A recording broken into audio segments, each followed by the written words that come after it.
আলোচনা কৰিলে যে ভুক্তভোগী যাতে বস্তুখিনি পাব লাগে তেওঁৰ কাৰণে আলোচনা কৰিলে। তাৰপিছত বিধায়ক মহোদয়ে ভালকৈ আমাক আশ্বাস দি আমাৰ যিখিনি অসুবিধা আছিল আমি সম্পূৰ্ণ সুবিধা কৰি দিম বুলি কৈ বিধায়ক মহোদয়ে গুচি গ'ল। তাৰপিছত সুধি হ'ব এতিয়া কিবা হতাহতি হৈছিল নেকি, আমি একো দেখি পোৱা নাই। আমি প্ৰথমতে বিধায়ক মহোদয়ে অহাৰ পৰা শেষলৈকে আছোঁ, কোনো হতাহতি বা চোলা ফটাফটি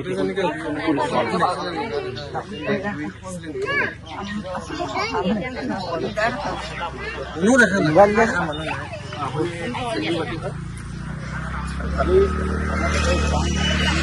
সমস্যা উপস্থিতৰ কাৰণে স্থানীয় বিধায়ক প্ৰশাসন দেখাইছিলে নেকি? আহিছিলে হেৰিলৈ আহিছিলে। অহাৰ পিছত আপোনালোকক মনজনীয়া কৰিলে নাপায় এইটো সুধিছে জানা কিবা হৈছে না নাই হোৱা না কি ছাগলী গৰু কাৰ কি নষ্ট হৈছে কাৰ কি হৈছে এইখিনিতে গাঁওবুঢ়া লিখা লিখি কৰিব লাগে। কোনে কি হৈছে আমি চাবলৈ আহিছোঁ বুলি কৈছে সি।